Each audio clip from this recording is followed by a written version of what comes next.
کتاب سے معلوم ہوتا ہے کہ مصنف عالم دین اور صوفی تھے۔ یہ کتاب ان کے کشف پر مبنی پیشن گوئیوں پر مبنی ہے۔ اس کتاب میں ایک باب خاص طور پر ہند یعنی ہندوستان کے بارے میں ہے، اور اس باب میں حضرت لکھتے ہیں کہ ہند کے کچھ علاقوں پر مسلمانوں کی حکومت قائم ہوگی،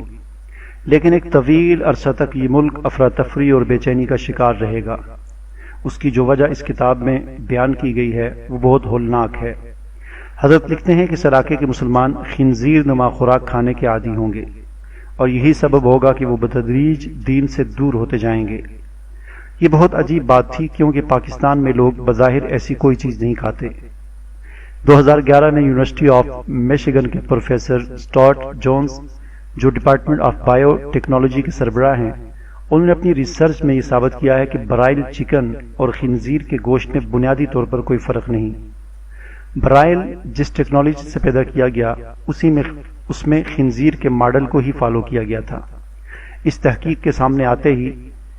اس تحقیق پر پابندی لگا دی گئی، اور ڈاکٹر جونز کو نفسیاتی مریض قرار دے کر ذہنی امراض کے ہسپتال میں زبردستی ڈال دیا گیا۔ نومبر 2015 میں ڈاکٹر اسٹارٹ جونز کا اسی ہسپتال میں پراسرار حالت میں انتقال ہو گیا۔ اگر یہ تحقیق منظر عام پر آ جاتی تو مغرب کی multi billion dollar broil chicken industry تباہ ہو جاتی۔ اس انڈسٹری کے بل پر انہوں نے مسلم ممالک میں اپنے ایجنٹس کو جیسے ارب پتی کیا، وہ سلسلہ بھی ختم ہو جاتا۔ اور سب سے اہم بات یہ کہ مسلمان حرام گوشت کھا کے جن روحانی امراض کا شکار ہو رہے ہیں، اس سے نجات مل جاتی۔ تو یہ جو مضمون کا ایک حصہ میں نے میجر ٹرائیڈ وسیم انور چودھری صاحب کا جو ڈیلی اوصاف سمیت مختلف اخبارات میں اور خاص طور پر سوشل میڈیا پر یہ شائع ہوا ہے، یہ میں نے آپ کے سامنے پڑھا، تو یہ بڑا عجیب انکشاف ہے۔ اور یہ برائل چکن کے حوالے سے پہلے بھی جو ہے محققین کو اور ریسرچر جو ہیں ان کو تحفظات تھے، اور ویسے بھی طبی لحاظ سے بھی برائل چکن جو ہے انتہائی نقصان دہ ہے۔ ایک حدیث میں آتا ہے کہ دیسی مرغی جسے ہم کہتے ہیں، اس کے بارے میں بھی برائل چکن تو ابھی آئی ہے، دیسی مرغی تو پہلے سے ہے، یہ حضور صلی اللہ علیہ وسلم کے زمانے میں بھی تھی۔ اور ایک حدیث ہے جس کا مفہوم یہ ہے کہ جس میں بتایا گیا ہے کہ جب بھی تم نے یعنی مرغی کھانی ہو، پالتو مرغی جو گھر میں رکھی ہوئی ہے، تو اس کو بھی کھانے سے ایک دو دن پہلے، ذبح کرنے سے ایک دو دن پہلے اس کو باندھ کے رکھو۔ اور اس میں حکمت یہ بتائی گئی ہے، اس کی حکمت یہ ہے کہ مرغی ویسے عام طور پر یعنی ہر قسم کی چیزیں کھاتی ہے، کیڑے بھی کھا لیتی ہے،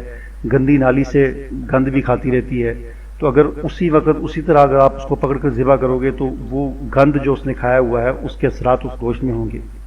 تو اس کو اس لیے حدیث میں یہ تاکید کی گئی ہے کہ مرغی کو 3 دن تک باندھ کے رکھو، یعنی اس کو باندھ کے رکھو، وہ اپنی مرضی سے کچھ نہ کھائے، اسے خود پاک غذا جو ہے گندم یا جو بھی صاف ستھری غذا ہے اس کو کھلاؤ 3 دن تک، تاکہ وہ گند جو اس نے کھایا وہ ختم ہو جائے اس کے اندر 3 دن میں، اور اس کے بعد اس کو ذبح کر کے کھاؤ۔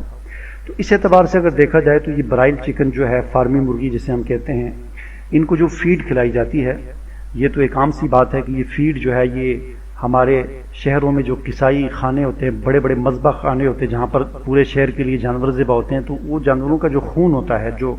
وہ خون ضائع نہیں کیا جاتا بلکہ اس خون کو اکٹھا کر کے فروخت کیا جاتا ہے۔ ظاہر ہے ذبح کرنے کے بعد جب جانور کو ذبح کیا جاتا ہے خون کچھ دیر کے بعد جم جاتا ہے، وہ تو اس کو پھر اکٹھا کر کے بیچا جاتا ہے۔ اور یہ جو مرغی خانے ہوتے ہیں جہاں پر فارمی مرغیاں جو ہیں یہ پالی جاتی ہیں، وہاں پر پھر اس جمے ہوئے اس حرام خون سے اس میں کچھ اور چیزیں، کچھ کیمیکلز بھی ہوتے ہیں، کچھ اور اس طرح کی گندی چیزیں جو ہیں وہ حرام چیزیں اس میں ملا کر، اور اسی طرح مردہ مرغیوں کا گوشت، مردہ جانوروں کا گوشت، یہ ساری چیزیں مکس کر کے ان کی فیڈ تیار کی جاتی ہے، خوراک تیار کی جاتی ہے، اور یہی خوراک ان فارمی مرغیوں کو کھلائی جاتی ہے۔ تو یہ حرام خون کی غذا ان کو کھلائی جاتی ہے، اور ہم اسی وقت اس کو ذبح کر کے تازہ اس نے سب کچھ کھایا ہوتا ہے حرام چیزیں، ہم اس کو کھاتے ہیں۔ تو ظاہر بات ہے اس حدیث کی روح سے بھی یہ چیز بالکل اس کی یعنی اجازت نہیں ہے، اور بالکل یہ مکروہ بن جاتی ہے۔ یعنی ہم اس کو واضح طور پر حرام تو نہیں کہہ سکتے، لیکن مکروہ ہونے میں کوئی اس میں شک نہیں ہے، شک و شبے والی کوئی بات نہیں ہے۔ ایک عام دیسی مرغی اگر مکروہ ہو جاتی ہے، جس کے بارے میں حضور نے تاکید کی کہ اس کو باندھا جائے 3 دن تک اور اس کو پاک صاف غذا کھلائی جائے، تو یہ فارمی مرغی تو خود،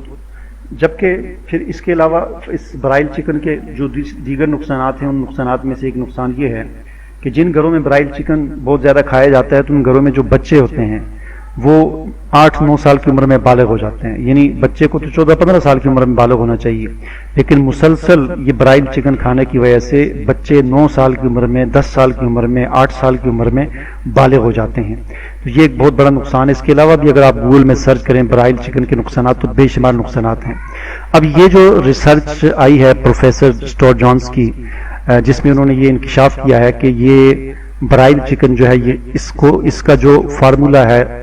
بنیادی طور پر جو ہے وہ جس ٹیکنالوجی سے اس کو بنایا گیا ہے وہ خنزیر کے ماڈل کو فالو کر کے بنایا گیا ہے، چونکہ فارمی خنزیر جو ہیں وہ بھی دنیا میں بنائے جاتے ہیں، سفید رنگ کے وہ ہوتے ہیں عام طور پر اور جنگلی بھی ہوتے ہیں۔ تو انہوں نے یہ انکشاف کیا، پھر ان کو گرفتار کر لیا گیا، پاگل قرار دے کر اسپتال میں داخل کر دیے گا پاگلوں کے، پھر اس کو پراسرار طور پر ان کی ہلاکت بھی وہاں پر ہو گئی اور اس طرح اس تحقیق کو دبا دیا گیا۔ اور اسی طرح پھر یہ جو کتاب ملی ہے اس میں جو پیشن گوئی ہے بزرگ جن کا ذکر بھی کیا ہے عبداللہ بن طاہر البغدادی الرضوی، تو انہوں نے جو پیشن گوئیاں کی تھیں ان میں سے ہندوستان میں جو ایک الگ مسلمانوں کی حکومت قائم ہوگی پاکستان، اس کے حوالے سے انہوں نے تحقیق کی کہ وہاں پر جو ایک بے دینی ہوگی اور ایک طویل عرصے تک افراتفری ہوگی، اس کی وجہ بھی یہی ہوگی کہ لوگ خنزیر نما ایک خوراک کھانے کے عادی ہوں گے۔ ظاہر بات اس وقت تو یہ مرغی نہیں تھی، تو انہوں نے اس پیشن گوئی میں یہ پیشن گوئی کی ہے کہ خنزیر نما، خنزیر سے ملتی جلتی، اور اب آ کر یہ پروفیسر یونیورسٹی آف میشیگن کے پروفیسر نے اس بات کو یہ مطلب انہوں نے کہہ دیا کہ یہ برائل چکن جو ہے یہ خنزیر نما ہے اور خنزیر کی طرح اس کا جو ہے فارمولہ ہے۔ یہ بڑی ہمارے لیے ایک عجیب بات ہے، تو اس میں ہمیں ویسے بھی احتیاط کرنی چاہیے۔ جیسا کہ میں نے کہا کہ فارم برائل چکن جو ہے ان کی فیڈ جو ہوتی ہے، ان کی خوراک جو ہے وہ تو صاف طور پر قطعی طور پر حرام چیزوں سے تیار کی جاتی ہے اور وہ ان کو کھلائی جاتی ہے، اور وہ اسی وقت ہم تازہ اس کو ذبح کر کے کھاتے ہیں، تو یہ بھی اس اعتبار سے یہ ایک غلط بات ہے۔ تو اللہ تعالیٰ سے دعا ہے کہ اللہ تعالیٰ ہماری حرام سے حفاظت فرمائے، آمین۔